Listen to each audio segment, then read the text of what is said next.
Kan kaleessaaf dhiphachuu kan boriif dhiphachuuni jireenya keenya isaarraa akka balleessu meeqan keenyatu beekaa eenyutu dabarsii beekaa maaliif kan kaleessaaf dhiphachuu jireenya kaleessa dabarsine yookiin wanta kaleessa darbanarra deebisnee fiduu hin dandeenyu waan ta'eef waan kaleessaaf dhiphachuu ganaa bor isaarratu hin jiraatiin isa ganaa bor jiraannuuf immoo dhiphachuuni hangam jireenya keenya irratti miidhaa fida. سلامة الرانفني السلام عليكم ورحمة الله وبركاته الشمار كفوني وروني أردفتو تأمن تابرالي نغانكو سنيفة أو ما تجاللا وريرو هندنا ججبي ستاني جبادونا جتاني يادا غاري وان الراوبتان الراتي جبادونا جتاني لي يدو غلطومان سنين جچو بربادا إيقا يرو برالي يوكي نمو كانان درا فيديو akkasii illee dalagii nan beeka viidiyoo wal fakkaataa dalagii osoo hin taane ilma namaa hanga taanitti waan nutti dhaga'amu yookiin immoo waan irraa baranne waan keessa dabarree waan kaleessa dheengadda dabarsine irraati akka kootti ani waan kamiinuu utuun irraan barati yookiin utuun hin barsiisin yookiin namni tokko gaafa irraa baratu waan hin argin haasa'ullee hin barbaadu ofii koorraa jalqabee haasa'uu barbaada waan kamiinuu yookiin ammoo waan na fayyadeen haasa'uu barbaada innis maali jireenya ilma namaa keessatti adeemsa jireenyaa keessatti waan hedduutu nu mudata waan baay'ee keessa dabarraa utuu hin dubbatiin durayyuu imimmaanni na qabaa jira noof galchaa gaayis maal jechuun barbaade seetanii keessumaa nuti warri biyya hormaa jirru gaafa biyyaa baanu waan kaayyeeffannuu qabna waan yaannuu qabna achi deemee hojjedhee akkas argachuun qabaa maatii koof akkas gochuun qabaa jennee utuu biyyaayyuu hin bayinii mana jaarrii fixnee waan meeqa goonii irra yaadanii jechuudha. Ganaasa dhufnee jiraannuuf yookiin ilmi namaa gaafa manaa ba'u hin baha malee akka itti galu hin beeku. Keessumaa immoo biyyarraati amma kana fagaatanii biyya ormaa dhufuuni kun waan guddaadha. Maaliifin kana isiniif kaasee akkuma jalqaba jedhee namni waan irraan baranne irraatii naasaa yookiin immoo namirraa barata jedhee naasa'u jedheetanii yeroo baay'ee nuti wantoota kaleessa nu mudatan kaleessa dabarsine yookiin kaleessa wanta itti rakkannee jireenyaan miidhamnee ta'uu danda'a hojii dhabnee miidhamuu danda'a hojiidhaan miidhamuu dandeenya yookiin nama amanneen yookiin immoo namoota itti siqanneen dhiiras haa ta'uu shamarranis haa ta'uu faamiliis haa ta'uu whatever wanta barbaade haa ta'uu jechuudha dhiifama.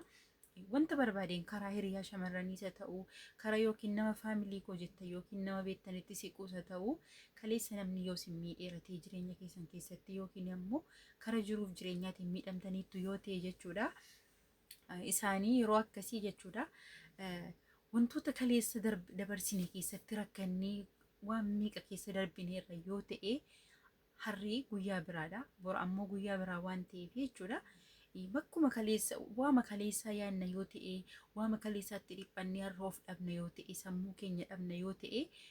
kuni akka abdii kutannee jireenya keenya gara biraatti geessinu waan nu taasisuuf iyyuu abdii kutuu hin qabnu. Maaliifin kana kaasiseetanii yeroo tokko kan nuun hidhamnee jiraannu jireenya keenya kaleessaa keessatti yoo kaleessa jireenya fokkisaa qabna ta'e rakkannee irra ta'e biyya ormaa kana keessatti rakkoo baay'ee dabarsinee irra ta'e namni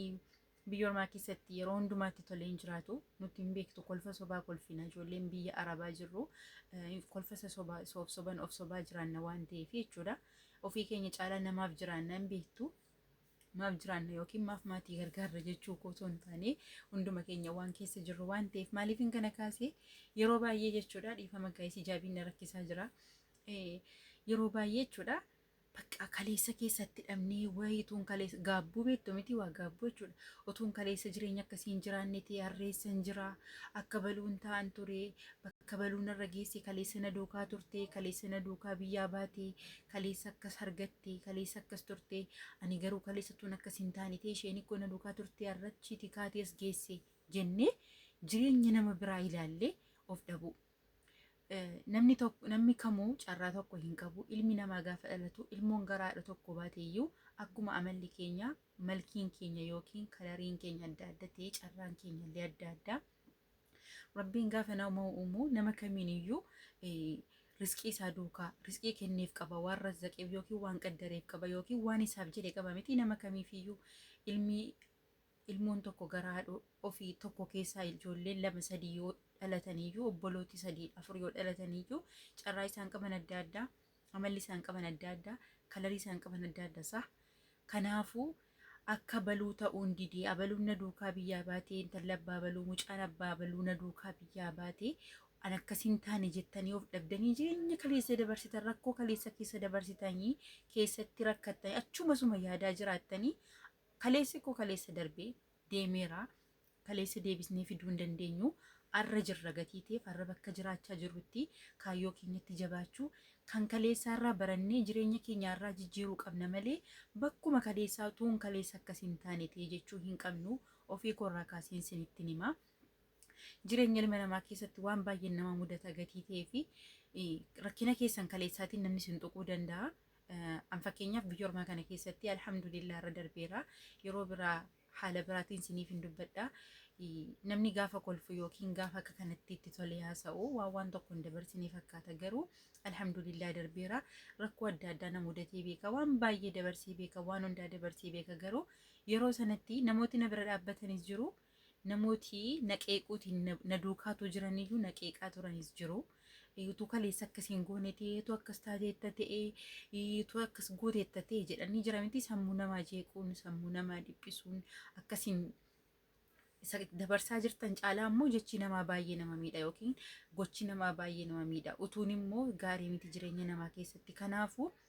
kaleessa deebisnee fiduu hin dandeenyu isa borii ganaa bor jiraannu yaannee dhiphachuutu hin taane namni kamuu abdii horatu abdii qabaachuun gaariidha kaayyoof jiraachuun gaariidha garuu arratu hin jiraatiin ganaa jireenya isa fagootiif dhiphannaa nuti keessumaa ijoolleen waa'ee keenya naasaa jira ofii korraa kaasee nuti warri biyya namaa jirru arra jedhee waggaa dhufutti mana godhachuun qabaa jee dhufutti akkas gochuun qabaa arratu hin jiraatiin ofii keessanii keessan utuu hin dhaggeeffatiin nuti markii keenya yookiin bakkee keenyatu kana fakkaata malee hundi keenya keessa keenya waan baay'ee baannee jirra madaa baay'ee baannee jirra dhukkuba baay'ee baannee jiraachuu dandeenya keessi keenya dhumaa ta'uu danda'a. Bakkeen keenya bareedu kalariin keenya bareedu yoo malee namni keessa isaatii madaa dhabe hin jiru. Kanaafuu isa kaleessa rakkannee dabarsine yoo kaleessa rakkoon adda addaa nu mudateera ta'e jechuudha. Yoo kaleessa rakkoon adda addaa nu mudatee dabarsine ta'e isuma keessatti hidhannee jiraanna osoo hin taane kan kaleessarraa barannee kaleessa dogoggorrii koo maal ture jennee yoo jennellee waan gaariidha. Maaliif kaleessa dogoggoreera yookiin kaleessa dogoggorrii koo akkas ture arra deebisee akkas ta'uu hin qabu gatii ta'e ilmi namaa si'a tokko yookiin si'a lamaan dogoggora. Inni sadaffaa yoo dogoggoreetu beekuu ta'uu danda'a jedhee yaada akka kootti. Maaliif namni yoo dogoggoree dogoggora isaarraa barachuu qaba. An fakkeenyaaf yoon har'a waan tokko dogoggoreera ta'e jiruu koorratti yoo nyaata qopheessaan jira ta'a yookiin mana qulqulleessaa jiran ta'a yoon har'a waan tokko dogoggoree burii bakka sanatti dhaqee dogoggoruu hin qabu. Maaliif kaleessa akkan dogoggoree yaadachuu hin qaba gatii ta'eef jechuudha. Kanaafuu kaleessa yaaddanii dhiphachuutu hin taane kaleessa keessan irraa baradhaa. Jireenya kaleessaa irraa barachuu qabna malee kaleessa dabarsine keessatti hidhamnee hafuu hin qabnu. Maaliif harri bor miti. Harri guyyaa biraa harri kaleessi deemeera harri carraa biraa nuuf fidee dhufa har'a immoo jiraachaa jirra gatii ta'eef kan kaleessa irraa barannee ani bor jireenya koorratti jijjiirama akkamiin fiduu qaba yoo jenne yookiin bakka jirrutti galateeffannee alhamdulillah jennee hundumtuu akka amantii isaatti galateeffatee kaleessan bakka akkasiin ture gatii ta'eef har'a immoo bakka akkanaan jira. Rabbiin umurii koorratti yeroo biraa naaf laateera fayyaa naa laateera hojjechuu nan danda'a kan kaleessa na darbisan irra hojjedhee argachuu nan danda'a yoo jenne baay'ee gaariidha. Maaliif sossobbiin madaa hin fayyisu. Yeroo namni tokko yeroo tokko rakkoo isin keessa dabarsitanii iyyuu madaa keessan ittiin bu'aa isiniif fira fakkaate yookiin nama isin duukaa jiru yookiin isin gargaaraa jiru fakkaate namooti baay'een madaa namaatti bu'u waan ta'eef akka bakka kaleessaatti argamuu qabnu osoo hin taane har'a bakka jirrutti jabaannee hojjennee rabbiin galateeffachuu malee bakkuma kaleessaatti hafuu hin qabnu jedhee yaada. Maaliif kaleessa deebisnee fiduu hin dandeenyu ilma namaa ta'e namni hin dogoggorre hin jiru.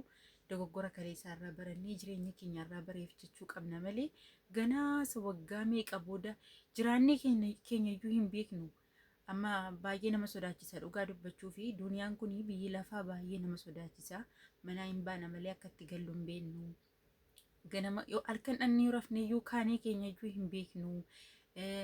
Akka itti wallu hin beeknu waan nu mudatu hin beeknu. Ganaasa fagootiif dhiphannee of dhabuurraa isarra jiraachaa jirrutti galateeffannee rabbii keenya galateeffannee yoo itti jabaanne gaariidha. Kaleessa keessan keessatti hidhamtanii hin jiraatina.